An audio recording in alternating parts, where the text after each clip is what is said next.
Bienvenida, diputada, también, que va a estar acompañándonos hoy como oyente.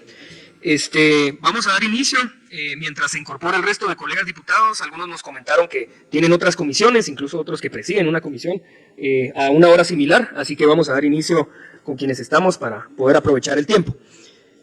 Vamos a leer la propuesta de la agenda de hoy. Primer punto, bienvenida. Segundo, una breve discusión sobre el cronograma de trabajo con modificaciones que discutimos en la última reunión. El tercero es la presentación del experto en el tema de competencia que nos acompaña hoy.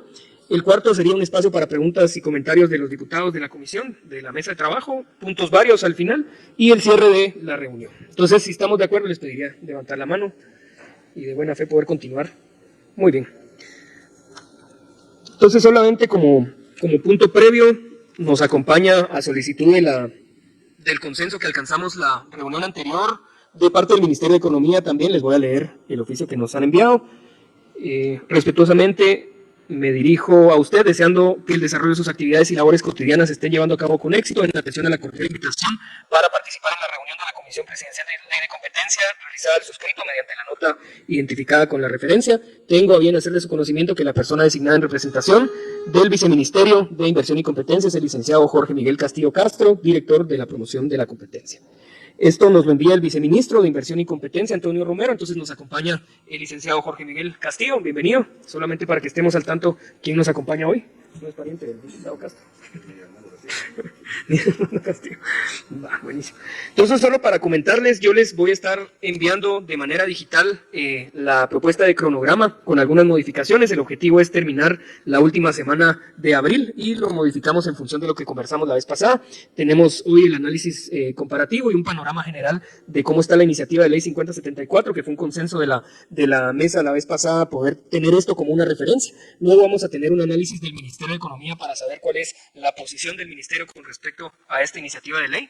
Luego, como habíamos comentado, tener la recepción de algunos grupos, sobre todo de la academia o algunos otros sectores que consideremos desde aquí importante invitar para escuchar su opinión, para que pueda ser de manera breve, pero poder tener una conversación amplia con los sectores que tienen interés en este tema. De hecho, al final voy a leer algunas solicitudes de reunión que nos han hecho de algunas instituciones para posteriormente continuar con el análisis y una toma de decisión sobre cuál va a ser la ruta que vamos a proponer, y últimas 2 semanas de abril estaríamos ya trabajando ya sea enmiendas, ya sea un nuevo proyecto, la recomendación que le haríamos al presidente y al pleno del Congreso. Entonces yo esto se los estaré enviando y cualquier comentario voy a estar atento a su comunicación. Vamos a tener entonces la presentación del experto en este tema. Voy a leer brevemente la hoja de vida. Nos acompaña Marcos Palma Villagrán, abogado y notario de la Universidad Rafael Andívar, con maestría en Administración de Empresas, especialización en Finanzas y Tributación por la Escuela de Negocios de la Universidad Francisco Marroquín y un minor en Entrepreneurship de la A.B. Freeman School of Business de la Universidad de Tulane. Socio del despacho ESIJA Guatemala, corresponsable de la práctica de competencia económica, asesor en el diseño e implementación de políticas empresariales de competencia, así como instructor de cumplimiento de normas de competencia para compañías transnacionales y en la defensa de casos de competencia económica en la industria petrolera en Centroamérica. Consultor independiente para cámaras gremiales y bloques parlamentarios sobre proyectos de ley de competencia. Asesor nacional de la formulación de la política nacional y ley de competencia de la República de Guatemala, contratado por el gobierno de Guatemala en febrero de 2015. Consultor del Banco Mundial para elaboración de la Competition Policy Questionnaire, el cual recolecta información sobre regulaciones de mercado de producto en Guatemala.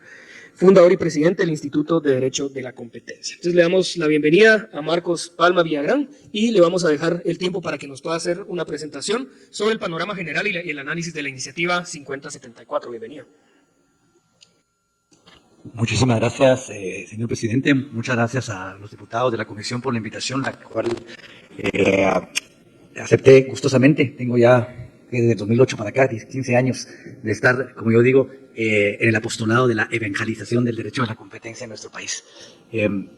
Hoy oí un pequeño fragmento de una entrevista que le hacen a un señor diputado en un programa de televisión cuando se refiere a la ley de competencia. Y la verdad que siempre he sostenido, creo que se refería a mí, porque ese es el discurso que yo siempre he dado, de que Guatemala es el único país latinoamericano, además de Cuba, porque Cuba no tiene una ley de competencia, obviamente por el modelo económico que tiene Cuba, que no es un modelo de mercado, sino es un modelo estatal, de planificación total por el Estado. Pero siempre he dicho también que la ventaja de que la única ventaja que veo de que Guatemala no haya aprobado una ley de competencia es sin duda que podemos aprender de las mejores prácticas y de las experiencias de otros países latinoamericanos, ¿sí? Y no tenemos que descubrir el agua azucarada porque ya tenemos hacia arriba en el norte, hacia abajo en el sur, suficientes ejemplos de cómo los países latinoamericanos han ido evolucionando en materia de leyes de competencia y en sus autoridades de competencia. Así que esa es una ventaja, sin duda alguna, que no tuvieron otros países que empezaron a experimentar con leyes a principios del siglo XX y luego las modificaciones a finales del siglo XX. El segundo punto que me gustaría tocar, aparte de la agenda que está ahí, es que hay conceptos, y también me refiero a la entrevista que le hacen a este diputado, hay conceptos que es importante que tengamos claros porque tienden a ser utilizados desfavorablemente para una ley de competencia y manipulan un poco la información de lo que trata una ley de competencia. A la ley de competencia a veces se le llama ley antimonopolio, pero en realidad no es una ley antimonopolio. ¿Y por qué se le llama ley antimonopolio?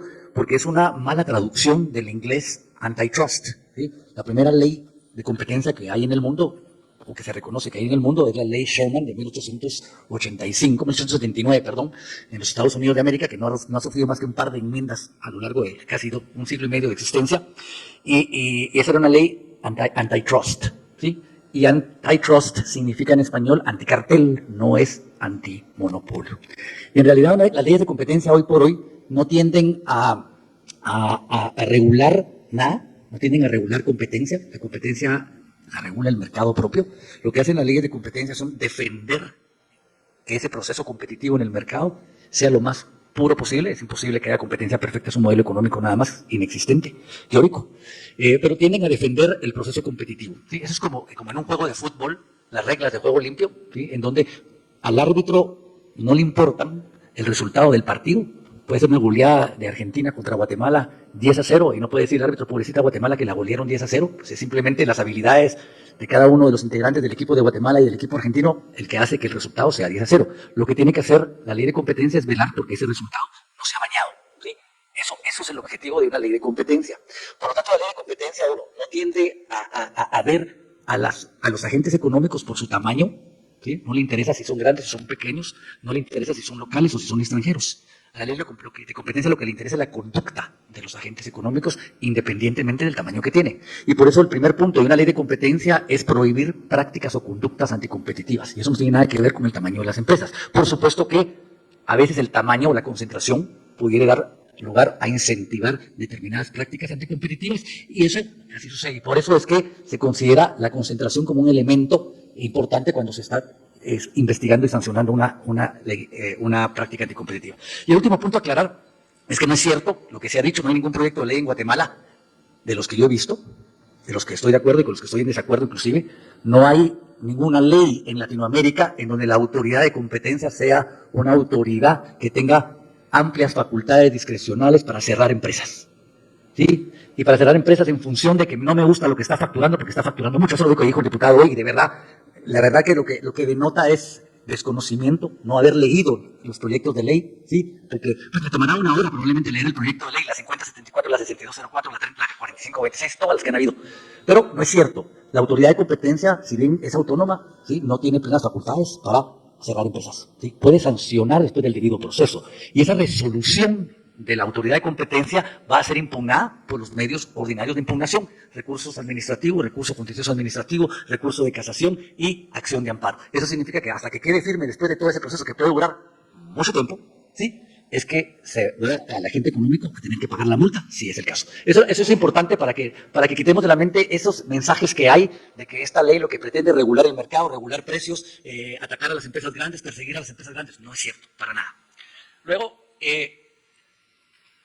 sí, podemos vamos al punto número 1, perdón, a regresar. Perfecto. Bueno, en realidad, como yo dije, no hay nada que descubrir. De hecho, traje esto, ¿no? Este es la ley modelo de competencia de la UNTAD. O sea, ya hay una ley modelo.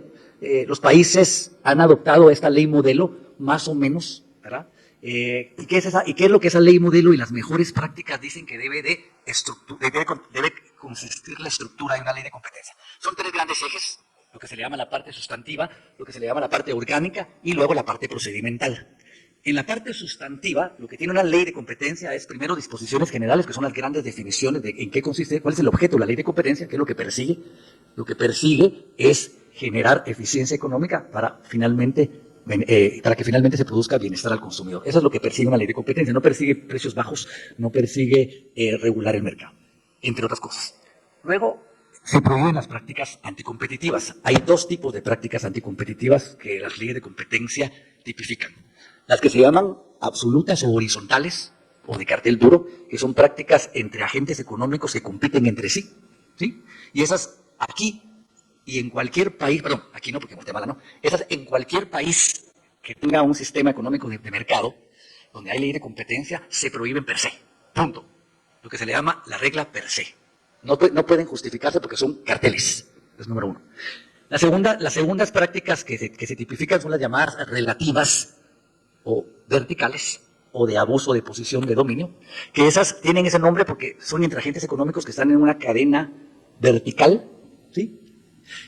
Y son relativas porque esas no se prohíben per se, ¿sí? Sino sí, solo sí, se dan ciertos supuestos. Y ahí los supuestos es que haya un poder dominante en el mercado relevante, que sean con efectos exclusorios y que no se puedan justificar por razones de eficiencia. Entonces, la diferencia entre las absolutas y las relativas, o entre las horizontales y las verticales, es simplemente cómo la ley las prohíbe. A una las prohíbe per se, nulas absolutamente, y a las otras, bueno, que me demuestren que efectivamente se pueden justificar y puede ser que no las prohíba. Y ahí hay muchos casos en el mundo de prácticas, por ejemplo, la exclusividad en los congeladores en una tienda se puede justificar por justicia, ¿sí? Ahora, la exclusividad total en una tienda de barrio, esa no, ¿sí? Entonces, esas son las diferencias que hay. El tercer tema de la parte sustantiva es el control de concentraciones. El control de concentraciones es simplemente el que la autoridad de competencia autorice compras o fusiones de agentes económicos, ¿sí? Que pudieran superar un umbral tal que al superar ese umbral y darse la concentración, pudiera incentivarse prácticas anticompetitivas, ¿verdad? Y hay también muchísimos ejemplos alrededor del mundo en donde cuando hay una fusión de esa naturaleza, la autoridad de competencia a veces la aprueba, a veces la deniega y a veces la condiciona y le dice, sí, perfecto, fusionense, pero tienen que vender este negocio o tienen que vender esta marca. Y por último, que es una de las herramientas más importantes de una ley de competencia en la parte sustantiva, es lo que se llama abogacía. En realidad es una traducción al español de advocacy, o promoción de la competencia. Lo que tiende es darle a la autoridad de competencia funciones y herramientas para que promueva una cultura de competencia. Y la promoción de esa cultura de competencia no solo es entre agentes económicos, sino es con el propio Estado, porque a veces el Estado juega un rol muy importante, ya sea estableciendo barreras de acceso, como la del Ministerio de Salud, que salió, sí, de los medicamentos, ahí hay una barrera de acceso a la competencia. O bien el propio Estado como agente económico. Por ahí hubo una ley del presupuesto donde se le daba la exclusividad al crédito hipotecario nacional para que todas las fianzas que pidieran las entes del Estado solo se contrataran con el crédito hipotecario nacional, y la Corte dijo que no, que eso era anticompetitivo y que violaba el artículo 130 de la Constitución. Entonces, esas funciones de abogacía son importantes que las tenga la autoridad de competencia. No se trata de una autoridad que vaya con el mazo, ¿sí? Sino también es una autoridad que va con un libro enseñando la cultura de competencia. En la parte orgánica, por supuesto, la ley de competencia tiene que crear una autoridad, tiene que haber una autoridad que aplique la ley de competencia, ¿sí? Y ahí viene la discusión de si esa autoridad debe ser autónoma, de si debe ser centralizada o no. En realidad, las mejores prácticas dicen que debe ser una entidad con suficiente autonomía e independencia técnica y financiera. ¿Para qué? Para que no sea capturada por poder político ni por poder económico. Ambos poderes son peligrosos porque pueden capturar la autoridad de competencia y convertirla, ya sea en una herramienta de persecución política, ¿sí? O en una autoridad que no sirve para nada porque no va a perseguir, o no va a investigar, no va a investigar ningún caso importante de conducta anticompetitiva. Luego, ¿cuáles son las funciones de la autoridad de competencia? ¿Cómo se nomina, cómo se designa, cómo se remueve? ¿Cuál es su organización interna? Y por último, la parte más importante de una autoridad de competencia, no la más importante, pero fundamental, que es el presupuesto y patrimonio. Eso es el tercer eje, el orgánico. Y en la parte procedimental, pues establecer principios que rigen el procedimiento de investigación y de sanción, ¿sí? El debido proceso, la audiencia, el derecho de defensa del agente económico que está siendo investigado, etcétera. Luego, cómo se sustancia el proceso, que tiene que ser claramente definidos los periodos de tiempo en que se le da audiencia al agente económico, en que presenta prueba y en que es escuchado frente a la autoridad de competencia. Luego, los mecanismos de impugnación no es una autoridad absoluta, todo es impugnable, ¿sí? Entonces se contemplan recursos administrativos o judiciales según el diseño que tenga. Luego, el programa de clemencia, que no es más que el programa, como le llaman algunos, del cartel de los sapos, ¿sí? Que es cuando se promueve que un miembro del cartel vaya a delatar a sus compañeros del cartel para pedir clemencia, ¿sí? Y eso lo contemplan la mayoría de legislaciones de competencia en el mundo, particularmente América Latina. Y por último, un régimen de sanciones, y allí lo que se dice es que tienen que ser sanciones disuasivas. Si no son disuasivas las sanciones, lo que van a hacer los agentes económicos es que van a trasladar el costo de la sanción en los precios. ¿Sí? Entonces van a decir, bueno, si ganamos 100 y nos multan por 10, no importa. ¿Sí? Entonces vamos a subir el precio a 110 para que contemplemos ya. La sanción tiene que ser lo suficientemente disuasiva, pero tampoco tiene que ser una sanción draconiana, ¿sí? Que genere el cierre de una empresa por quiebra. Luego, hablemos sobre la 5074. Un poco la historia. La 5074 se presenta acá, es un monstruo de 1000 cabezas el que se presenta originalmente. Se le hace presión al ministro de Economía y el ministro de Economía sale corriendo con una propuesta de ley que es una mezcla de una consultoría que hice yo con mi socio para el Banco Interamericano de Desarrollo y la 4026, que era la última propuesta presentada en el Congreso de la República. Esto presenta un monstruo, ¿sí? Pero en ese entonces el presidente de la Comisión de Economía, el diputado Carlos Barrera, lo que hace es formar una mesa técnica y en esa mesa técnica se rescata, yo diría, el 80% de la consultoría nuestra, ¿sí? Y entonces sale un primer dictamen de la 5074, yo diría, a mi gusto, no con el 10 que hubiese querido, porque soy muy exigente en ese sentido, pero sí diría un 7.5, un 8 de 10 de un estándar de ley de competencia. Y yo creo que sí cumple, en primer lugar cumple con la estructura, o sea, a pesar de que la 5074 sufrió 2 procesos de enmiendas con el dictamen del 2000, tenía dictamen favorable en el 2016, luego un segundo dictamen en el 2018 y un tercer dictamen en el 2022. A pesar de ese proceso de enmiendas, ¿sí? Yo considero que cumple con la estructura antes indicada, la que hablamos en la slide anterior, y en general con los estándares de mejores prácticas. No es una ley perfecta, si la comparamos con la que nosotros le presentamos al gobierno como parte de la consultoría, sí hay una diferencia, pero creo que es una buena ley, es una buena propuesta de ley. ¿Por qué? Porque lo más importante de una ley de competencia es la autoridad. Si tiene una buena autoridad, ¿sí? Que sea lo suficientemente autónoma, financiera y técnicamente, y que tenga las herramientas para poder aplicar la ley, la parte sustantiva y la parte procedimental puede tener mejoras que hacerse en el futuro. Pero no obstante cumple con eso, nosotros hemos identificado algunas enmiendas para cumplir con esas prácticas internacionales. Son pocas, la verdad. Y las quiero listar así muy rápidamente, y por supuesto puedo tener una sesión ya más técnica para ir explicándolas detenidamente. Digamos, el artículo 5 tiene una frase que se le incluyó, y siento que es una trampa fatal, que se le incluyó al primer dictamen. Y yo siempre lo dije. Las conductas que se prohíben, ¿sí? Son acuerdos, convenios, cualquier forma en que 2 o más agentes económicos se pongan de acuerdo, ¿sí? Hoy por hoy con la tecnología, nos dicen las autoridades de competencia, el Departamento de Justicia de Estados Unidos, la Comisión Federal de Competencia de México, el Tribunal de Defensa de la Libre Competencia de Chile, cuáles son sus experiencias, ¿no? Porque para detectar estos carteles, entra la autoridad de competencia en una redada, ¿sí? Con una orden, por supuesto, agarra las computadoras de todo el mundo, ¿sí? Le extrae toda la información, ¿sí? Y luego toda esa información es pasada a través de software especializado, ¿sí? Que va detectando palabras claves, ¿sí? Y ahí encuentran entonces correos o ahora WhatsApp, ¿sí? Y en los WhatsApps aparecen frases como: la marea está alta, bajémosla; la marea está baja, subámosla, ¿sí? Y a veces esos acuerdos se llevan a cabo de manera oral, ¿sí? En un salón de un hotel, ¿sí? A veces ni en Guatemala, a veces fuera de Guatemala, ¿sí? Y entonces nunca va a existir un documento jamás firmado por los agentes económicos que participaron en la conducta. Entonces, cuando habla de en donde se materialice, lo que está diciendo es que se requiere esa expresión documental de la conducta, ¿ya? Y entonces nunca va a haber posibilidad para la autoridad de competencia de tipificar la conducta.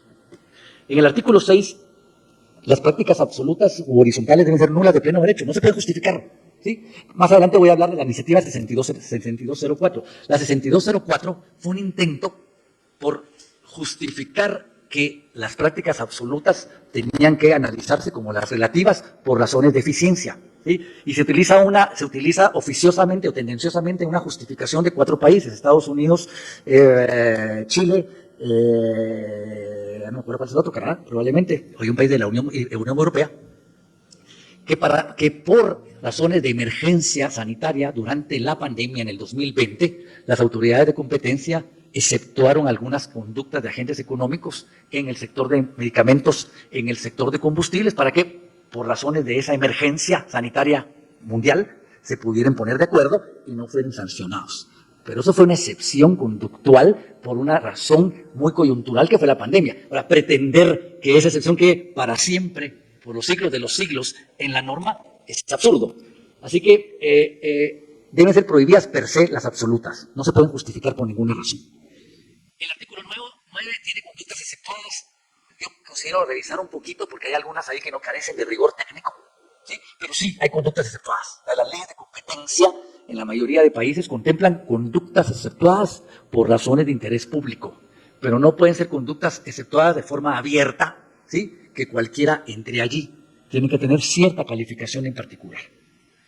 Luego, en el artículo 10, nuevamente las defensas por eficiencia solo deben de aplicar a las prácticas relativas, no a las absolutas. ¿Sí? No pueden justificarse nunca. No hay un solo país del mundo que me digan, cuando justifican en la exposición de motivos de la 6204, el caso de México, Estados Unidos, Canadá, Chile y en Unión Europea, no es que estén justificando las razones por eficiencia de las absolutas, sino están diciendo que las absolutas fueron justificadas por razones de interés público, que es diferente. Interés público que eficiencia económica.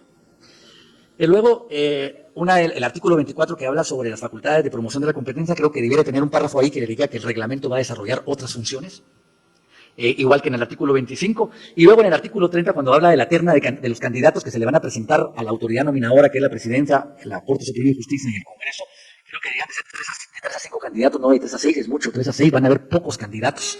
Creo que con suerte se van a llegar a los 3 candidatos.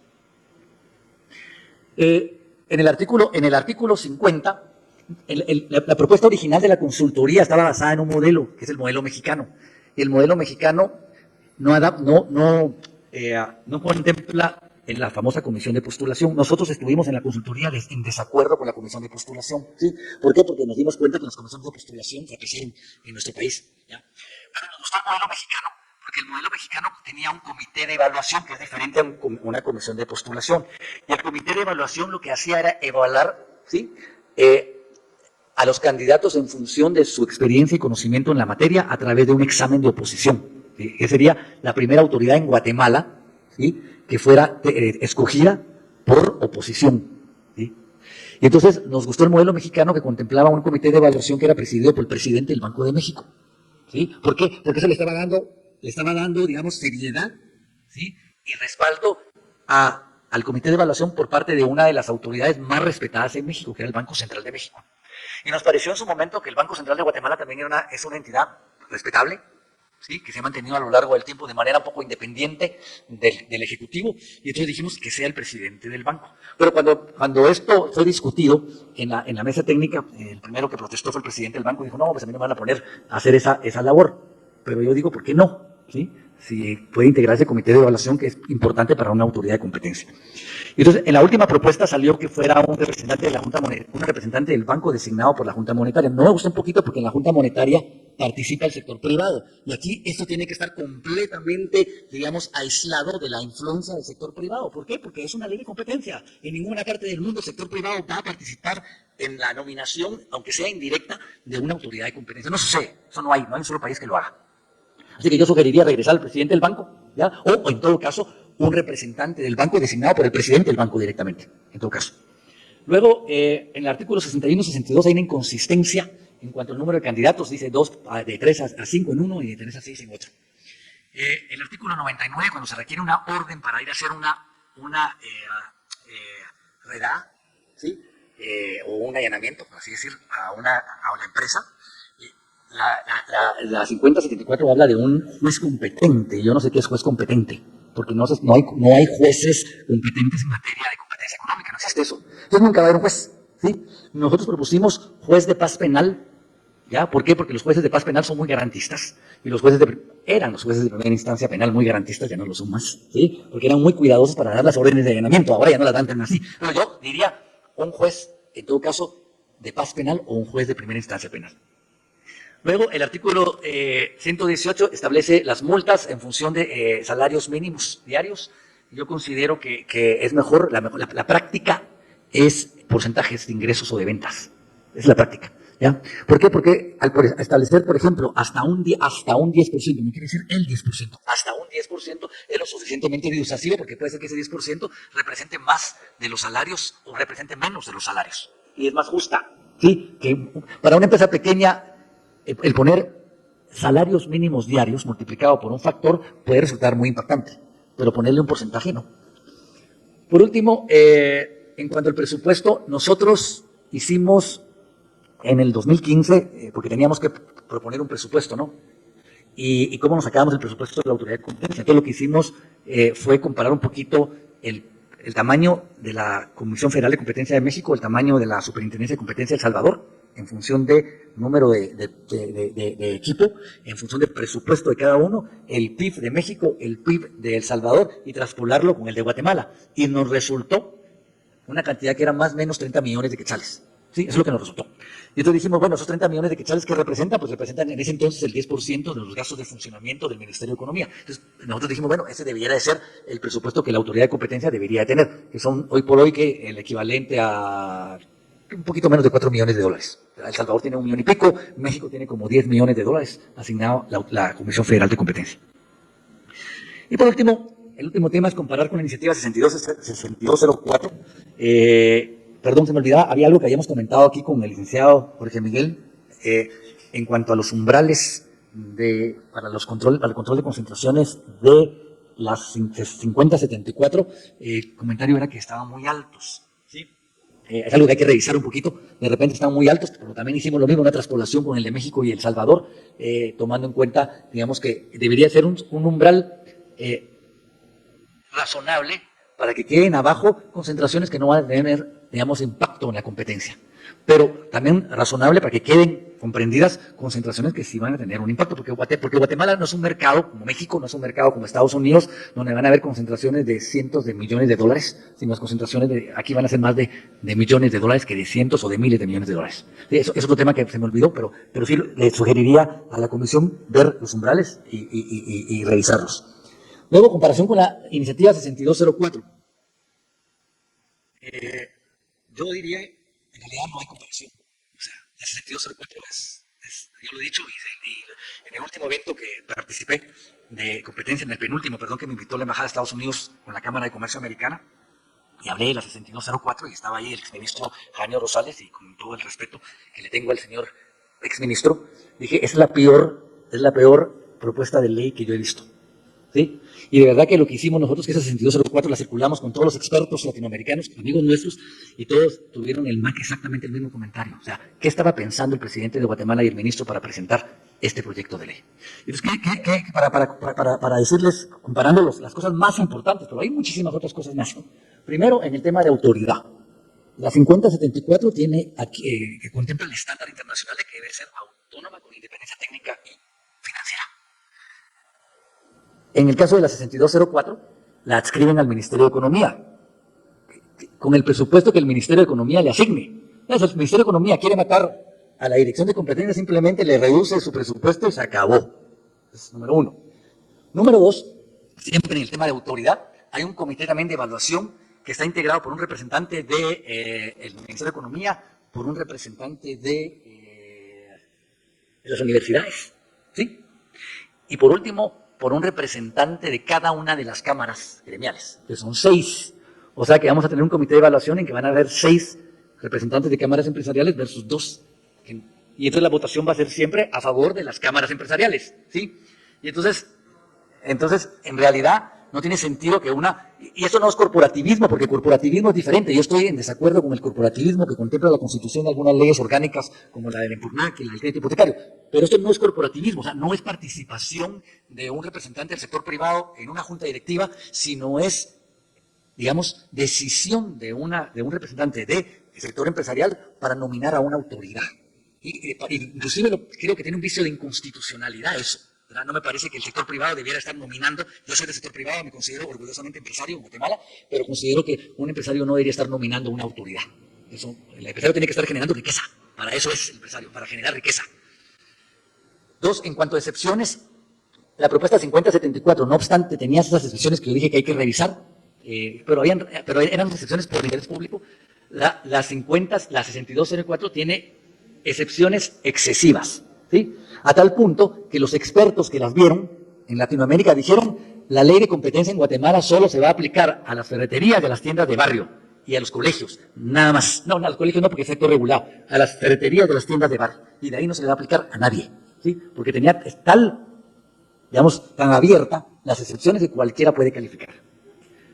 Luego, una ley de competencia debe ser transversal, ¿sí? Yo lo comparo como el Código Penal. Imagínense que el Código Penal diga, solo aplica para ese tipo de ciudadanos. Los otros pueden cometer delitos, no importa, ¿sí? Estos están excluidos de cometer delitos o de ser sancionados por la comisión de un delito. La ley de competencia debe aplicar a todos los sectores, a todos los agentes económicos, incluyendo al Estado, sin distinción alguna, ¿sí? Sin embargo, en la 6204 hay sectores excluidos. ¿Y cuáles son los sectores excluidos? Todos los regulados. ¿Y cuáles son regulados? Energía, financiero, telecomunicaciones, combustibles, medicinas, educativo, y por ahí, y aparte también los que tienen que ver con seguridad alimentaria, ¿sí? Entonces significa que la ley de competencia no le va a aplicar a muchos sectores económicos importantes que pudieran estar generando conductas anticompetitivas. Yo creo que la 6204 no merece mayor análisis, ¿sí? Yo leí la exposición de motivos y me parece muy oficioso y tendencioso la justificación de la regla de la razón y de las razones por eficiencia en las prácticas absolutas, como ya lo comenté, en función de la crisis sanitaria por COVID. Pero me parece que de todas maneras esa ley, a pesar de que tiene la propuesta de la 6204, copia artículos de la 5074, si llegara a aprobarse como está, la 6204, ¿sí? Sin duda alguna, esa ley de competencia nunca se va a aplicar en Guatemala. Sin duda alguna. Creo que nunca va a haber autoridad de competencia porque nunca se van a poner de acuerdo la entidad postuladora o el comité de evaluación, ¿verdad? Y sobre todo, en esa autoridad, en esa dirección, el recurso de revocatoria queda en manos del ministro de Economía. Entonces el ministro de Economía es el que va a decidir, no en última instancia porque está el contencioso y está la Corte Suprema y está la Corte de Constitucionalidad, pero por lo menos va a decidir a nivel administrativo. Entonces si el ministro, yo le he dicho al sector privado, a los azucareros, le he dicho, miren, es el peor error que ustedes pueden hacer en meterse al Ministerio de Economía, porque le están apostando que siempre el Ministerio de Economía va a ser designado a dedo por ustedes, y puede que no, puede que un día el ministro de Economía sea imparcial, bueno, o puede ser que sea un adversario terrible y que utilice la ley como instrumento de persecución, ¿sí? Y entonces ahí se van a arrepentir de haber dado a ellos la fórmula para evitar ser perseguidos. Así que, conclusiones, la 5074 para mí ha sido la mejor propuesta de ley, iniciativa que ha habido. Hay que hacerle estas enmiendas, 12, 13, de las que platicamos, que no son muchas, que son muy puntuales, y me parece que es una iniciativa de ley que ya avanzó, que pasó 3 dictámenes del Congreso, de la Comisión de Economía, ya fue discutida suficientemente en mesas técnicas, se oyeron a diferentes sectores, agentes económicos, académicos, etcétera. Creo que es la mejor propuesta. Pero, obviamente, entiendo que tienen que tomar ustedes una decisión, tiene que tomar el gobierno también de la República una decisión, pero la 5074 pudiera ser un buen inicio de ley de competencia. Muchas gracias. Si tienen alguna pregunta o comentario. Muchísimas gracias. Muchas gracias, Marcos, por la explicación. Vamos a abrir entonces para preguntas y comentarios. Yo tengo varias, pero vamos a darle la palabra al diputado Julio Héctor. Vamos a ver, yo ya empezaba con una fuerte sospecha parecida de que la nueva 6204, desde que la leí se me hizo sospechosa. Sí. Y la 5074 en su versión revisada, yo la analicé en el 2017. Sí siento que hicieron unas correcciones importantes en gobernanza. Tengo algunos comentarios ahí del régimen de servicio civil, que debería ser un poco más taxativo en cuanto a excluirla del régimen de servicio civil, para que pueda, o sea, dice, será su propio reglamento, pero en las leyes a veces por no ser taxativo, en decir que no le aplique el servicio civil, le aplica la misma normativa, y aquí es con un grupo de especialistas y algunas ideas sobre el financiamiento. Pero como para darle unos ejemplos vivos a la gente, ¿qué prácticas, cómo podríamos golpear los contratos de exclusividad, digamos? Que cuando estamos hablando del tema de medicamentos, que es lo que la gente está clamando, y uno quisiera decirle esto ayuda realmente y es parte esencial de un tema, ¿cómo capturamos y golpeamos? Que eso es en la integración de los condicionales, ¿no? Que son verticales, cuando hay competencia, no son los absolutos. Los absolutos, he tenido discusiones interesantes con amigos empresarios, les digo, mucha, ponerse de acuerdo con los precios no es ético ni legal. Y dicen, ¿pero quién dije? Entonces ha sido un poco interesante descubrir su manera de ver el mundo. si eso es lo normal, ¿sí? Entonces las absolutas creo que no tiene mucha discusión, pero esas relativas verticales, porque sí es una práctica muy fuerte, y tal vez la parte que yo no he podido analizar con más profundidad, porque tampoco es mi expertise, digamos, el tema, es la parte procedimental, Ya. la parte de proceso, lo procesal, digamos, el hallazgo, entonces, cómo poder nosotros tener una base del estándar, porque es un proceso que no es el proceso típico, por ejemplo, de sancionamiento de la SAT. Sí, también tengo que decir que veo una evolución muy positiva de la versión 2017 a esta, con la reducción de su directorio, que por cierto, aprovecho para hacer publicidad, que aplica la misma lógica en la Procuraduría de Defensa del Consumidor, que tiene un armatoste cuando las directivas pequeñas de 3 directores son mucho más eficientes y además, muy importante, toman decisiones. Las grandes no solo son sujeto de incidencia e inferencia, sino que mi experiencia es que no toman decisiones. Y por último, en alzada, ¿quiénes resuelven alzada? Es ese directorio que resuelve los recursos de alzada en el caso de las sanciones. Pero bueno, las preguntas, uno se preguntaría, y tal vez mi última pregunta que están un poco desordenadas es, aparte de los ejemplos, ¿qué es lo que ha detenido esa versión? O sea, qué es lo que más le señalan a la 5074? Porque yo la veo de lo que vi en 2017, la veo muy saneada, digamos. O sea, de la ley de competencia, o sea, no le veo yo por dónde, qué suena, digamos. ¿Quiénes? Sí, señor diputado. Bueno, la primera pregunta sobre el régimen laboral.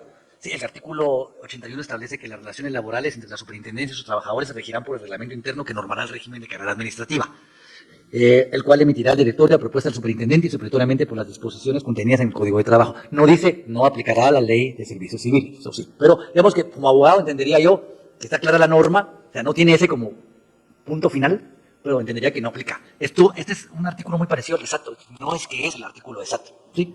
Eso no me apunta a la respuesta a la pregunta número 1.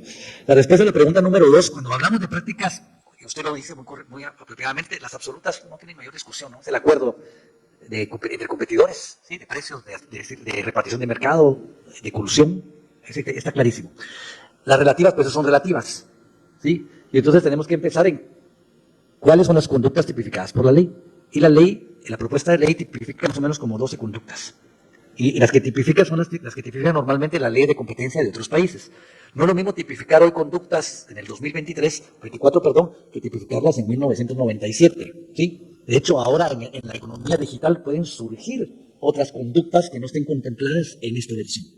Entonces, es una enumeración. Los contratos de distribución exclusiva per se nos constituyen una conducta prohibida, ¿sí? La exclusividad se puede justificar por razones de eficiencia. Ahora, ¿cuándo una exclusividad pudiera constituir una práctica relativa a ser sancionada? Bueno, primero hay que definir cuál es el mercado relevante, ¿sí?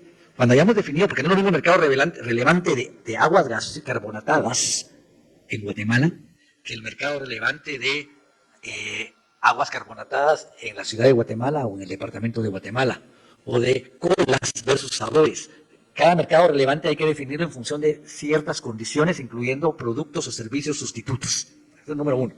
Luego hay que ver si el agente económico involucrado en la práctica tiene posición dominante en ese mercado. Porque si no tiene posición dominante, es irrelevante. Y posición dominante es, conceptualmente hablando, es que él pueda actuar en ese mercado relevante independientemente de sus competidores. O sea, él pone las reglas del juego, es el que manda. Y el tercer criterio, señor diputado, es que tenga efectos exclusorios, ¿sí? O sea, que el objeto de la práctica es sacar a la competencia. Les voy a poner un ejemplo de práctica anticompetitiva que ocurría en Guatemala antes de la pandemia. Espero que no esté ocurriendo ahora. Y ocurría ahora yo lo vivo porque yo vivo en Petén, ¿sí? Y entonces yo me monté hoy en un vuelo de TAG a venir a esta reunión. Me voy mañana de regreso a mi casa. Y a veces encontré el vuelo a $140 más o menos ida y vuelta, ¿sí? Lo había visto hace 2 o 3 días en Avianca, en la aplicación, y me salía como a $180. ¿Por qué? Porque estaba muy inmediata la fecha. Y porque mi regreso ya no podía regresar mañana en la tarde, porque no hay vuelo de Avianca en la tarde, sino hasta el día viernes, en la mañana, ¿sí? Y entonces, como el viernes hay mucha demanda de gente que va a Petén, entonces subía a $180. Entonces decidí comprar el de Avianca a 100, el de TAG a 140. Va. Hoy me subí en el vuelo de TAG y tenía que comprar otro boleto para venir a Guatemala en abril. Vengo a Guatemala más seguido, pero en abril tenía que venir sí o sí. Y entonces busqué en Avianca y resultó que el boleto para venir a Guatemala el 9 de abril, en Avianca en el vuelo de la mañana, y regresarme el 23 de abril en la noche, me salía $60. De una vez lo compré, eso sí, solo con una mochila, no puedo traer nada más a mi mochila. ¿Qué le quiero decir con eso? Antes de la pandemia, ¿sí? Cuando Avianca volaba, cuando antes era TACA, ¿sí? TACA quebró a 2 líneas aéreas en Guatemala, locales, Aerovías, y la otra ya no me acuerdo cuál es, la del señor aquel que falleció en un vuelo de helicóptero, yo y Javi. ¿Sí? Las quebró, ¿por qué? Porque lo que hacía era una práctica de precios predatorios. Es decir, se daba el lujo TACA y Avianca de bajar el precio, casi regalando boletos, me cuentan los peteneros, a $10, ¿ya? ¿Por qué? Porque tenía el músculo para esos precios predatorios. La otra, el competidor, que era local, no podía aguantar. Y entonces las quebraba. Entonces ahí estábamos hablando de un mercado relevante que era el transporte aéreo entre Guatemala y Flores, que era un mercado relevante. Estábamos hablando de un dominante, porque era dominante TACA o Avianca en ese mercado relevante. Y tercero, esa práctica de precios predatorios lo estaba haciendo con el objeto de excluir a la competencia. Una vez excluyó a la competencia, los boletos de Avianca prepandemia eran de entre $200 y $250, ida y vuelta. Tenían un ATR-72 que era el que volaba. Hoy vuelan con un Airbus 320 de 180 pasajeros. ¿Sí? Entonces, digamos que en ese caso tiene que justificarse, definirse mercado relevante, posición dominante en ese mercado relevante, posición de dominio, y 3, efectos exclusivos. Pero además las leyes de competencia dicen, a pesar de que se den estas tres condicionantes, puede ser que me justifique la práctica por razones de eficiencia. Puede ser que Avianca, hoy por hoy, justifique el boleto de $40, ¿sí? Porque está siendo eficiente. Estoy pensando nada más, para nada conozco el modelo de precio de pricing de Avianca, pero estoy pensando que Avianca usa un avión que viene de Bogotá en la noche, lo deja parqueado en el aeropuerto, ¿sí? Y ese vuelo se va al día siguiente a las 9 de la mañana a Bogotá, el 320. Va. Tiene que pagar los costos de taxeo, de permanencia en el aeropuerto.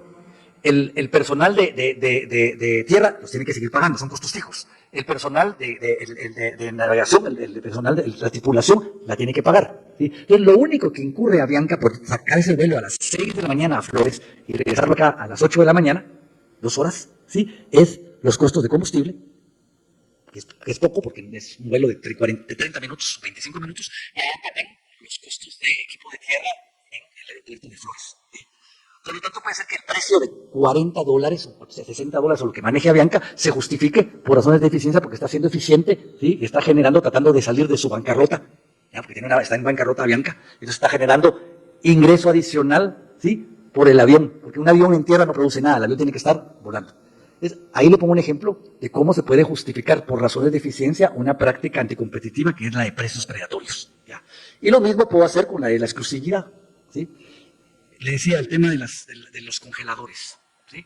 Vamos, que una empresa distribuidora de aguas gaseosas le diga a la tienda, este congelador que le estoy dando en comodato, o sea, no cobrándole renta, solo lo usa para mis bebidas, ¿sí? Se puede justificar, a pesar de que este agente económico sea dominante en el mercado relevante y a pesar de que el objeto del congelador ahí sea sacar a la competencia, pero se puede justificar por razones de eficiencia. ¿Por qué? Porque si el congelador es compartido con otras marcas, entonces la empresa no tiene el incentivo de invertir en el congelador, porque entonces estaríamos hablando de lo que, perdón, en inglés dice free riders o los que se suben de goles en el carro, ¿sí? Y entonces, como no tendría incentivos, entonces ya no daría el congelador. Y entonces sería ineficiente el mercado de aguas gaseosas porque los consumidores no tendríamos aguas frías, ¿sí? Ahí hay una justificación por eficiencia. Y lo mismo podemos hablar de las bombas de combustible con la marca, de una marca en una estación de servicio. Imagínense, bombas multimarca. Y el tema de las medicinas, yo diría que los contratos de distribución per se exclusiva no debieran de ser considerados como una práctica anticompetitiva. Ahora, si el agente económico, la compañía distribuidora, tiene una posición dominante en ese mercado de ese producto geográficamente delimitado, ¿sí? Y esa exclusividad es como el objeto de que la farmacia no venda productos de la competencia, digamos, yo diría ahí no se puede justificar por razones de eficiencia. Entonces es muy relativo, las prácticas relativas requieren mucho estudio, requieren mucho análisis económico, no son fáciles para la autoridad de competencia, ¿sí? Y esas son prácticas que yo creo que la autoridad de competencia va a empezar a investigar probablemente 5 o 7 años después de estar constituida. Mientras tanto no lo va a poder hacer, no va a tener la capacidad para hacerlo. Esa es la segunda pregunta. La tercera, Creo que era el tema de que tenía la 5074, ¿no? O sea, ¿por qué la 5074 no la quieren? Bueno, mire, señor diputado, yo le voy a decir, hay un sector, el sector azucarero, no quiere una ley de competencia. Así de sencillo. Y no estoy haciendo un juicio de valor de ese sector porque reconozco que es un sector muy productivo, reconozco que es un sector que genera riqueza en Guatemala, ¿sí? Somos el cuarto productor de azúcar en Guatemala, qué bueno, ¿verdad? Se genera mucho empleo, directo o indirecto, con la industria azucarera. Y eso está perfecto, ¿sí? Ahora, el tema es que es una industria que está capitalizada estatutariamente. Los estatutos de Asasgua establecen que tienen que ponerse de acuerdo en los precios sí o sí, y en las cuotas sí o sí, ¿ya? Obviamente esa cartelización lo que quita es la eficiencia, ¿sí? Porque al cartelizarse ellos mismos, ¿sí? Uno, no permiten que haya competencia de fuera, ¿sí? No se puede traer azúcar de Guatemala porque tiene que estar fortificada con vitamina A y ahora creo que con hierro, ¿sí? Entonces no hay competencia de fuera porque sale muy caro traer la azúcar fortificada o enriquecida de fuera de Guatemala, eso es número uno. Y número dos, de esa manera se garantiza un precio mercado local, ¿sí? Que de alguna manera subsidia el mercado de exportación, porque en el mercado de exportación es muy competitivo, el azúcar es un commodity, por lo tanto, digamos, no lo fijan los productores de azúcar, sino se fija en un mercado muy dinámico de oferta y demanda, ¿sí? Y entonces el mercado internacional del azúcar tiene un precio más bajo que el mercado local. Entonces el mercado local lo que está pasando es que los guatemaltecos estamos subsidiando, y a pesar de que la crítica que me hicieron en redes sociales, que me dijeron que no sabía nada de azúcar, ¿sí? Porque dice la comparación absurda, que tiene razón, me retracto, no son 20 veces, pero es un poco más, ¿sí? Probablemente habrá porque el precio del azúcar subió un poco en el mercado internacional, por eso es que la diferencia no puede ser mucha, pero sí hay una diferencia, ¿verdad? Y el azúcar ha sido en Guatemala y en el resto de Latinoamérica, ¿ya? Un tema de cartelización. Pero los mismos azucareros de otros países del mundo, de Latinoamérica, reconocen que el de Guatemala es el cartel más disciplinado que hay, ¿sí? Entonces, obviamente, cuando hay un sector que se ha acostumbrado a ponerse de acuerdo en cuotas y en precios, una ley de competencia que le va a venir a decir que está prohibido eso, que lo van a sancionar, no le va a gustar. Sí, esa es la razón.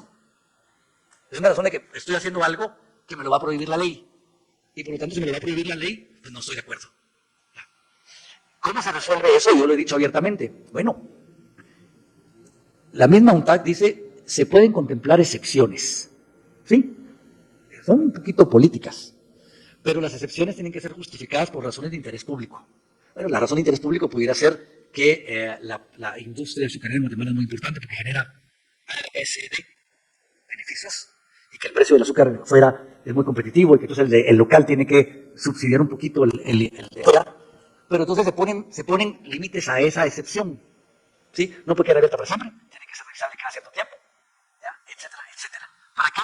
¿Para qué? Y eso sucede en otras partes del mundo. Sí se contemplan excepciones para el sector agrícola, que no es agroindustrial, en Estados Unidos, ¿sí? Por ejemplo, a los productores de papa de Iowa se les permite que integren cooperativas para que la cooperativa negocie en conjunto el precio de venta de la papa. ¿Pero por qué? Porque ellos tenían poco poder de negociación con los grandes consorcios que les compraban la papa. Entonces el pobre productor tenía que acceder al precio que le imponía el comprador. Entonces, al estar todos en cooperativas, se igualaba un poquito ese poder de negociación.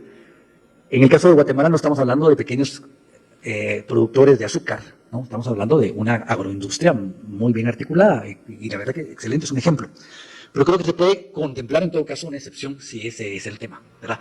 Eso creo que es un punto que siempre he dicho, se puede contemplar una excepción conductual, no de sector, conductual. Esa es la razón por la cual no se pone. Y luego, vamos a ver lo que dijo el señor diputado en la entrevista de TV Azteca. Sí, yo repito lo que oigo, pero no me pongo a leer si efectivamente lo que me dijeron que esa autoridad puede cerrar una empresa. Lo voy a leer en la propuesta de ley si es cierto que puede cerrar una empresa, ¿sí? Y cuando leo la ley, no dice, las sanciones son multas. No dice cerrar una empresa. Y es más, las multas se gradúan según criterios. Dentro de los 10 criterios que hay uno que dice que no sea confiscatoria. ¿Sí? Está prohibida las multas confiscatorias por la Constitución. Entonces, lo que sucede es que el sector que no le gusta la ley de competencia la vende como que con el petate del muerto. Los van a perseguir. Los van a perseguir. La idea es fijar precios. Es lo que dijo el diputado hoy. Es fijar precios. Es que no me gusta esta empresa porque está ganando más. Voy a cerrar empresa, eso es lo que quieren, o sea, eso es lo que repiten, es la ley que quieren, es socialista, es de izquierda, ¿sí? Y si una ley de competencia fuera de izquierda, perdónenme, pero Estados Unidos, que es el mejor ejemplo de economía de mercado, sería un país socialista desde finales del siglo XIX, ¿ah? Así, cada 4 años se vuelve de derecha y de izquierda, ¿no? Imagínense ustedes, el camaleón político y económico del mundo, ¿no? Se viste de rojo y se viste de verde, dependiendo de si quieren los republicanos o los demócratas. Bueno, entonces, creo que termino respondiendo a su pregunta, señor diputado, que es un sector en particular que no se siente cómodo y puedo entender, ¿sí? Pero que utiliza argumentos para desinformar a los otros miembros. Si usted le pregunta a la Cámara de Comercio está de acuerdo con la ley de competencia. ¿Sí? Abiertamente lo dicen, ¿sí? Pero los llegan a asustar y les llegan a decir, no, es que la ley de la 5064 tiene esto, es mentira. ¿Y qué hace la Cámara de Comercio? Jorge me llama y me dice, mira, Marcos, vení a aclarar. Y yo les llevo a aclarar y les digo, miren, no es cierto, el artículo tal y el artículo tal, ya se quedan tranquilos. Y de ahí vuelven otra vez a las mismas. Así que esa es la razón por la cual, y hay otras razones políticas también, entiendo yo, por la cual una ley de competencia no se aprueba. Recuerde que como es una autoridad autónoma requiere una mayoría calificada. Y ese también es un desafío que tiene que lograrse, ¿verdad? Muchas gracias, Marcos. Yo tengo algunas preguntas también que creo que nos van a ser útiles para la discusión de este tema. Primero, yo quisiera tal vez hacer énfasis y solo para remarcar el punto que realmente una autoridad de competencia, una ley de competencia, no tiene objetivos ni siquiera tiene los instrumentos para persecución de empresas y solo a lo mejor conocer brevemente si hay casos en otros países con otra legislación que el modelo permite esto para evitar que eso suceda aquí. Esa es una primera. Una segunda es qué relación debería tener con el sistema de justicia. Sobre todo, veía ahí una sugerencia de los juzgados, ¿verdad?, que deberían aplicar algunas sanciones, pero también en el Ministerio Público si deberíamos considerar hacer alguna modificación para que existan fiscalías específicas para este tema o no, o si basta con la institucionalidad que existe ahorita, si es necesario reformar el Código Penal para considerar delitos y bajo qué casos y bajo qué parámetros. Luego, ¿qué índices son recomendables usar? Yo entiendo que el Herfindahl-Hirschman es el que se utiliza regularmente. Hay otros, ¿verdad? Está uno el índice de Lerner, ¿verdad?, que considera inelasticidades, otras cosas. Si hay una estándar internacional y si los parámetros, digamos, de considerar cuando un sector es competitivo o es monopólico o tiende a tener competencia monopolística u otros, si hay un estándar internacional para eso. Y otro tema es si la autoridad de competencia hace estudios de estructura de mercados solo para buscar denuncias o ante delitos o si lo hace, digamos, de oficio. El tema de, digamos, para identificar sectores como el tema de exclusividad. Yo creo que, por ejemplo, el de medicinas tiene todo tipo de prácticas anticompetitivas, ¿verdad? También hay prácticas horizontales en este momento, digamos que por lo menos en Guatemala. Y por último, la relación que debería tener la autoridad de competencia con la autoridad de defensa de consumidores. Entiendo que hay modelos que los juntan, ¿verdad? Y cómo está planteado aquí y cuál es su opinión con respecto a cómo deberíamos considerar ambas autoridades. Perfecto. Vamos a ver si tengo buena memoria ya a mis 57 años. Número uno, no existe una autoridad de competencia, por lo menos en América, incluyendo desde Canadá hasta Argentina, Caribe también, República Dominicana, Europa, en el que se considere que la autoridad de competencia tiene facultades para perseguir empresas. Ninguna. No hay caso.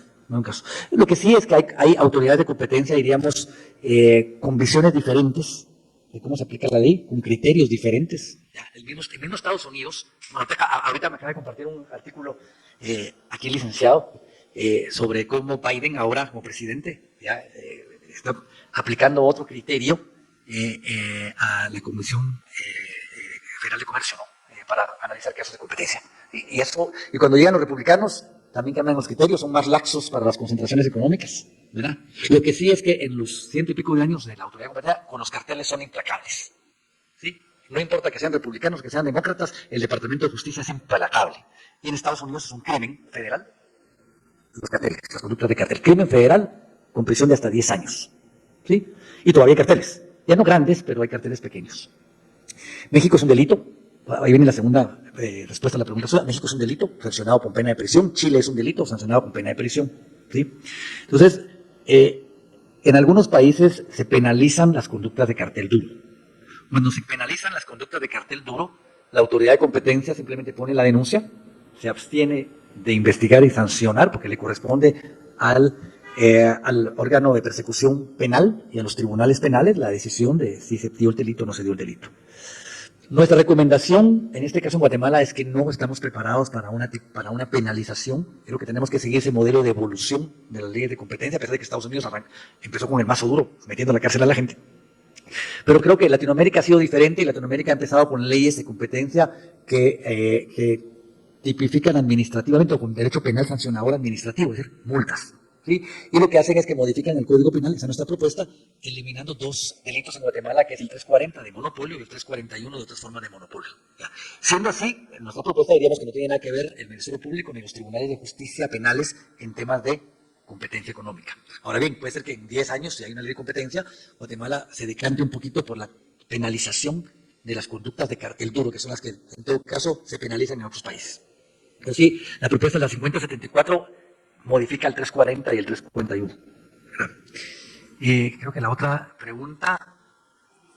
los índices. Sí, los índices en realidad creo que es algo que no debe quedar contemplado en la ley ni en el reglamento. Yo creo que tienen que ser decisiones de la autoridad de competencia a través de manuales, a través de circulares, de adoptar las mejores prácticas. Esta autoridad de competencia no va a empezar solita. Es otro engaño que hay ahí. Es que no hay gente que sepa de derecho de competencia. No hay economistas, no hay abogados, y entonces ¿para qué vamos a tener una autoridad de competencia donde no hay gente que sepa? Y efectivamente no hay mucha gente, pero ya vemos, aunque yo no me voy a nominar para la autoridad de competencia sin duda alguna, vivo en Petén y no voy a cambiar mi estilo de vida, pero hay abogados ya que saben de derecho a la competencia, hay economistas ya que saben de derecho a la competencia. Ahora, esta autoridad de competencia lo más seguro es que cuando nazca la vida va a recibir muchísima asesoría de parte de otras autoridades de competencia, ¿sí?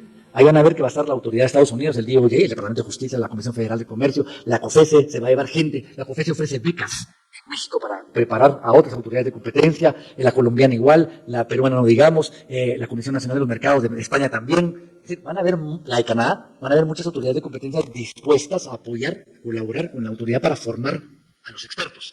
Y entonces ahí el tema de los índices lo dejaría para que sea la propia autoridad la que decida qué índices va a utilizar. Y la última, perdón, señor diputado. Sí, estudios de mercado. Es importante, los estudios de mercado es dentro de las funciones de abogacía de la competencia. O sea, recuerde que yo dije que la autoridad de competencia debe tener dos herramientas. Uno es el mazo y el otro es el libro. El mazo investigo y si se porta mal, peor. Con el libro trato de generar cultura de la competencia. Trato de educar al Estado y a los agentes económicos de una cultura de la competencia porque a lo mejor desconocen cuáles son las reglas del juego, las reglas de fútbol. Entonces, los estudios de mercado son precisamente parte de ese libro. Voy a hacer un estudio de mercado, ¿sí? Porque entonces con el estudio de mercado, los mismos agentes económicos van a decir, ups, no nos habíamos dado cuenta que de repente hay prácticas acá que no deberíamos de estar haciendo. Y eso sirve para desincentivar a los propios agentes económicos, los estudios de mercado. En el caso, las opiniones también son importantes. El ejemplo que yo tengo clarísimo son dos opiniones de la Comisión Federal de Competencia de México, ¿sí? Cuando el gobierno de la Ciudad de México quería prohibir Uber, cuando empezó Uber allá, el gobierno de la Ciudad de México, presionado por los taxistas tradicionales, quería establecer una regulación prohibiendo Uber. Y la COFECE salió en defensa del mercado de transporte terrestre de México diciendo, no, mire, no lo prohíba. En todo caso, establezca ciertas regulaciones por seguridad para los Ubers, pero no lo prohíba porque usted lo que va a generar es una conducta anticompetitiva por parte de los taxistas. Y gracias a esa opinión de COFECE, que no era vinculante, el gobierno de la Ciudad de México no prohibió Uber. Y el segundo son los slots del aeropuerto de México, los slots para enganchar los aviones, ¿sí? Que son esas rampas movibles. Esa es la autoridad o el que maneja el operador del aeropuerto de la Ciudad de México, que es un operador privado, se los asignaba con exclusividad a Aeroméxico. Entonces Aeroméxico era el que tenía la prioridad de los slots de carga y los slots, de enganche. Y el COFECE dijo, eso es anticompetitivo, usted está generando una barrera de acceso, quítela. Y automáticamente el operador del aeropuerto la quitó y entonces se distribuyeron los slots de cargo de manera equitativa entre todas las líneas aéreas que estaban compitiendo en el aeropuerto de la Ciudad de México. Entonces también los estudios sectoriales, más las opiniones de una autoridad de competencia son importantes herramientas para generar mejores condiciones de competencia, aparte del mazo. Así, bueno, vamos a ver. El ejemplo, el derecho a la competencia, el derecho de la competencia desleal y el derecho de protección al consumidor son primos hermanos, ¿sí? Son como tres patas de una misma mesa, ¿ya? Pero persiguen objetivos diferentes. Y el ejemplo que yo pongo es el de un partido de fútbol, ¿sí? En un partido de fútbol, las reglas que prohíben el amañamiento de los partidos, es decir, que se pongan de acuerdo los jugadores o los equipos en el resultado, Eso es derecho de la competencia. ¿Sí? El partido no tiene que estar amañado. Imagínense ustedes que uno fuera a pagar una entrada para ver en un mundial, para ver la final, y resulta que está amañado el partido porque Argentina le hizo el favor a Alemania de que ganara Alemania la Copa porque Argentina necesitaba, Milei le dijo al canciller alemán que necesitaba plata, y entonces el canciller alemán le dio plata a Milei, sí, entonces convencieron a los muchachos de la selección argentina para dejarse ganar. Eso es amañamiento de partidos, eso sería derecho a la competencia. Luego, las reglas de juego limpio, donde no le van a meter la zancadilla al contrincante, eso es competencia desleal. ¿Sí? Donde le pego el codazo, donde le agarro la pantaloneta, eso son reglas de competencia desleal o derecho a la competencia desleal. Y por último, la regla de que el que pagó su entrada tenga un asiento, ¿sí? Un asiento asignado porque pagó por ese asiento, que hayan baños disponibles para el espectador que hoy pagó su entrada al estadio, que tenga por lo menos donde comprar bebidas y comida, eso es protección al consumidor. ¿Se dan cuenta? Los tres juegan en las tres normas o disciplinas, se pueden interactuar, relacionar, pero cada uno persigue objetivos diferentes. Derecho de la competencia persigue eficiencia económica y bienestar al consumidor, bienestar, ¿sí? Que tenga más plata para satisfacer más necesidades, en términos muy coloquiales de un abogado que no es economista, y defiende el mercado para ello, defiende el proceso de mercado para ello. La competencia desleal lo que pretende es que el juego sea limpio, ¿sí? Que los competidores no le metan zancadilla a otros competidores, a otros agentes económicos, ¿verdad? Y la protección del consumidor es que el consumidor reciba, en términos de calidad, cantidad y otros atributos, lo que pagó, ¿verdad? Si bien en unos países como Perú está mezclada la autoridad de competencia con la autoridad de protección al consumidor y la competencia desleal, yo considero que no está bien porque persiguen objetivos diferentes. Y entonces la autoridad de competencia se va a confundir con bienestar del consumidor respecto a protección del consumidor, ¿sí? O se va a confundir con proteger al agente económico que está siendo agredido por otro agente económico. Entonces, creo que tienen que separarse. Para mí, competencia económica, autoridad de competencia, protección al consumidor, tiene que ser una autoridad de protección al consumidor, y competencia desleal, los tribunales de justicia. Esos son los que deben dirimir esas diferencias. Buenísimo, muchas gracias. No sé si Jairo, por favor, diputado. Muchas gracias, presidente, compañeros diputados, compañera diputada. Agradecerle al licenciado Marcos Palma Villagrán por la presentación y con ese profesionalismo que lo ha caracterizado toda su vida. Creo que es un aporte bien importante, más que una pregunta, hacer algunas reflexiones en relación a esta ley. Efectivamente, como pasa con la ley de competencia, o como pasó en su momento, también lo estamos viendo ahorita con la ley de alimentación saludable, ¿verdad? Que los productos van a aumentar de precio, que en fin la ley lo que va a generar es que cierren empresarios, que quiebren. Son una serie de fantasmas que realmente no son reales.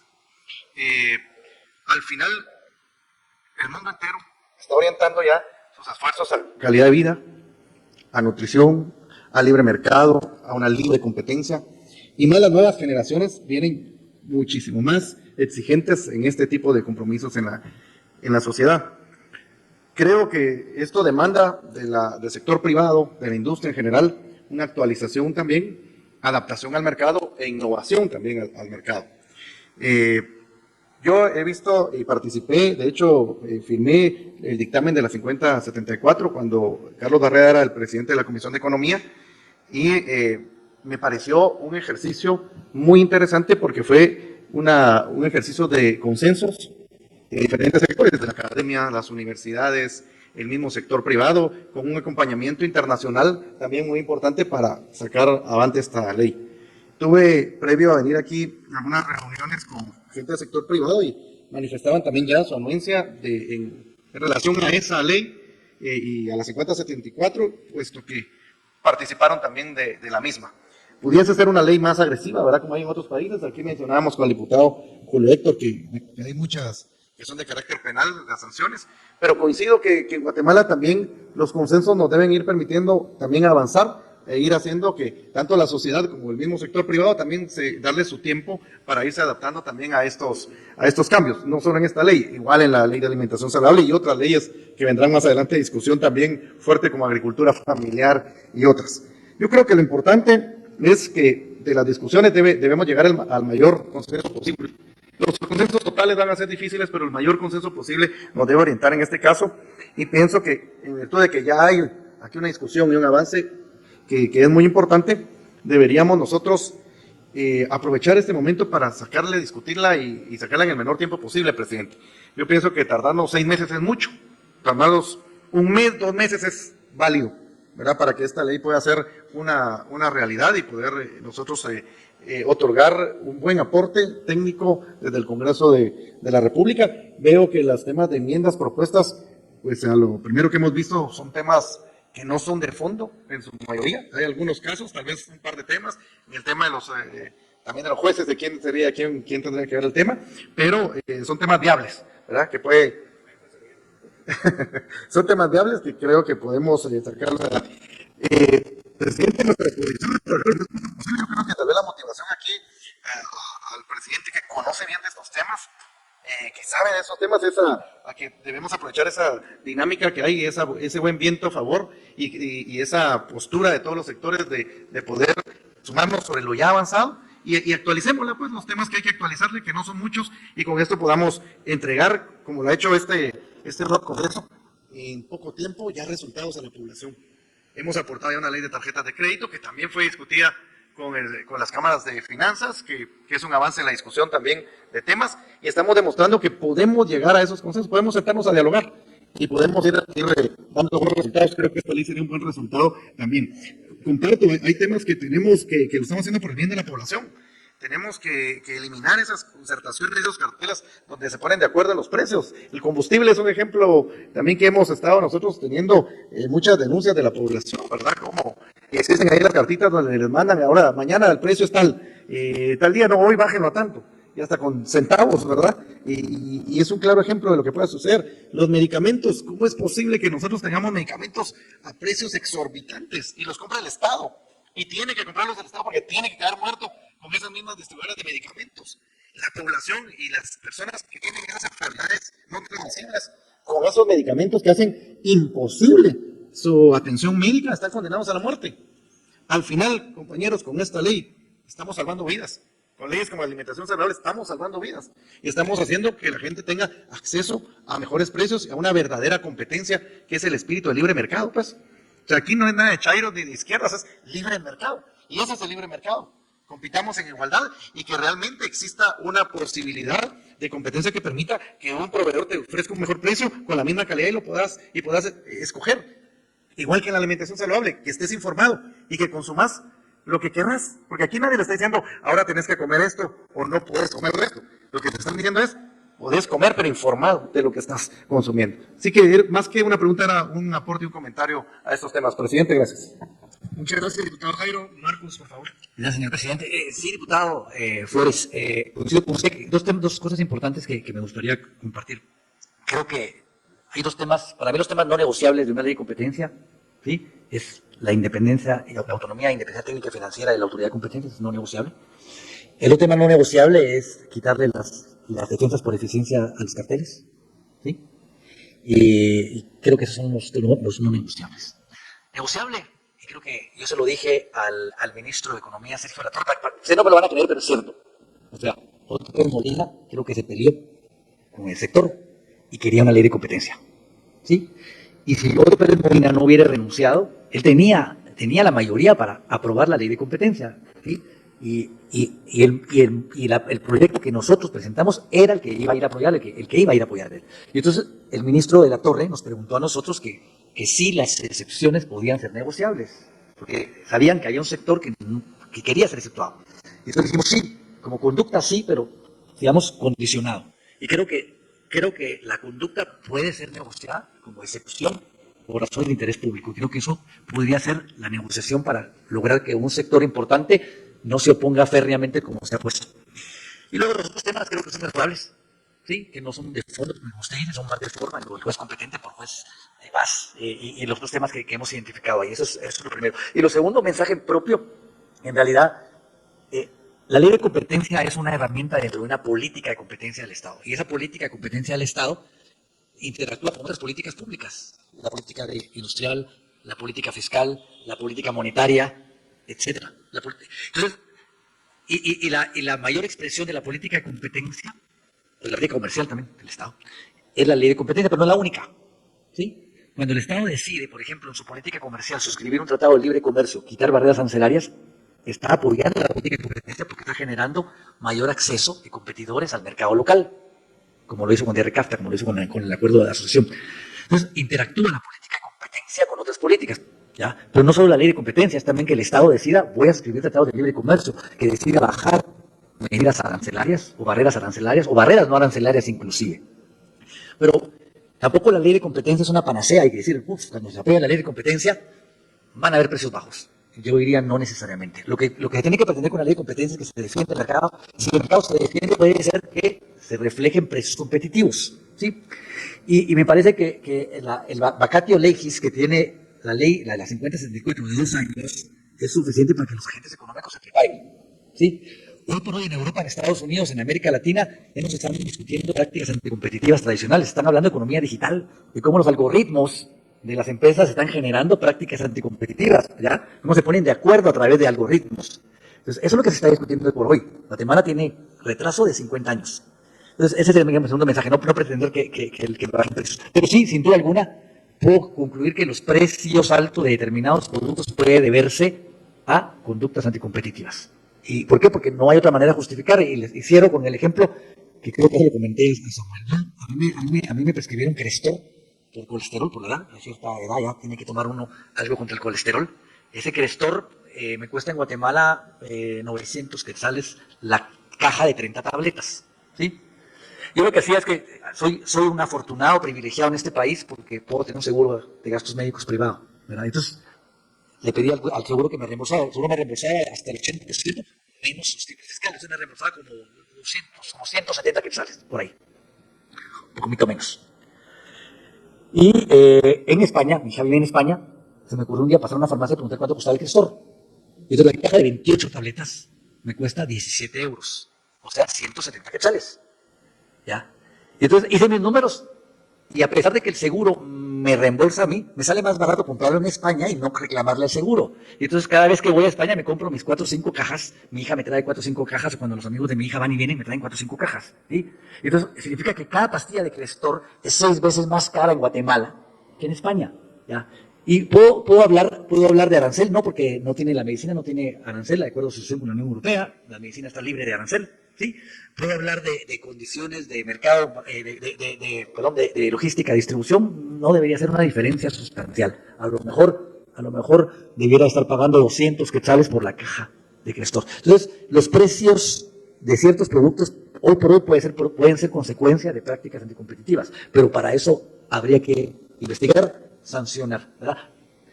Y hay 2 empresas, o una empresa que abiertamente dice, Walmart dice, yo voy a dejar mis prácticas de abuso de posición dominante con los proveedores de Walmart, de Walmart, hasta que haya una ley de competencia en Guatemala.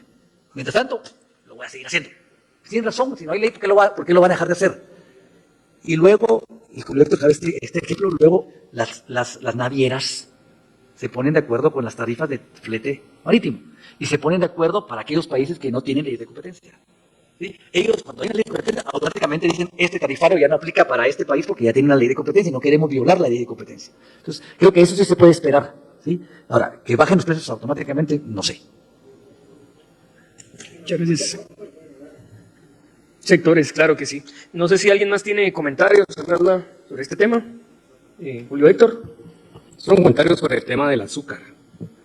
No por ponerlos en la palestra, pero es importante mencionar que hay otras instituciones y sectores que manejan cuotas de exportación o manejaban.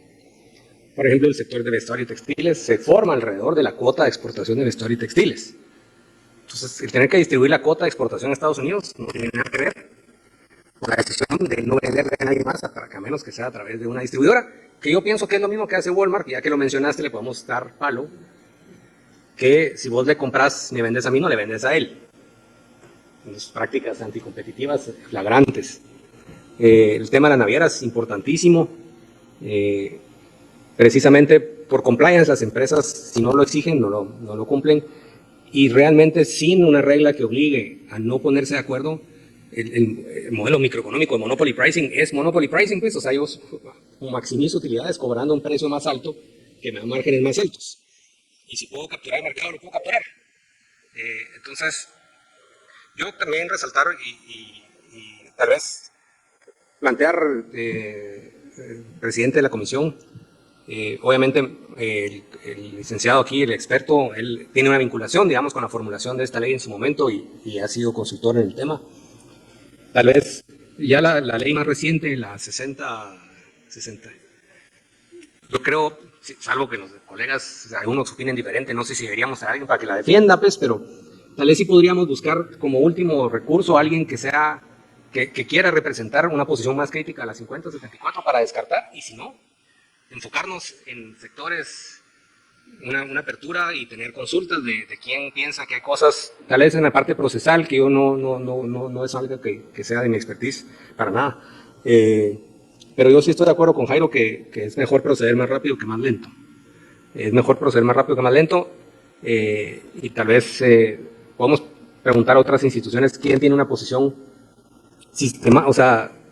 técnica, con unas observaciones un poco más críticas, si se puede conseguir. Tal vez yo voy a preguntar con algunas personas ahora, pero yo creo que se ancla la discusión alrededor de esa iniciativa, a menos que encontremos en esas posiciones críticas una posición súper crítica, pero creo que hay que reconocer que esa ya dio 2 vueltas, que es importante. Yo cuando la revisé, dio 3 vueltas, yo cuando la revisé en el 2017, casualmente, porque no era ministro de Economía, era ministro de Finanzas, pero de alguna manera me tocó hacer un análisis menor. Sí, la parte de gobernanza estaba muy inflada, y el proceso de designación, yo todavía veo un poco que sea el Congreso el que escoja uno de los representantes. Lo veo que es una acción política, digamos, muy política. Tal vez se podría encontrar algo, pero son cosas que uno podría decir nice to have, digamos. O sea, está bueno tener, pero no son banderas rojas. Entonces, tal vez sí se puede comprimir el cronograma, buscar un contraria, digamos, a esta iniciativa, como para tener una visión más alterna, y entonces ya sería más como pivotear alrededor de esta posibilidad y movernos, porque yo siento que uno no confía, espero que la ventana que tenemos ahora nos lleve de aquí a 2028, si Dios quisiera, sí, pero se puede ir cerrando esa ventana. Muchas gracias, diputado. Vamos a ir concluyendo, pero me gustaría solamente recordar que la contrapropuesta de cronograma terminaríamos la última semana de abril, ¿verdad? Para poder tener el tiempo suficiente para que avance la discusión en el Pleno, y poderla sacar antes. Recordemos que esta comisión o esta mesa tiene un mandato hasta julio, ¿verdad? Pero yo creo que se van encontrando consensos alrededor de que sobre el modelo, por lo menos, que plantea la 5074, pues podemos sentirnos suficientemente cómodos. La propuesta es que para la semana entrante nos pueda traer el análisis del Ministerio de Economía de cuál es la posición. El Ministerio de Economía fue ponente de esta iniciativa, la 6204, que nos pueda también dar cuál es su visión con respecto a esa iniciativa, y aparte cuál es la posición de la actual autoridad del Ministerio de Economía.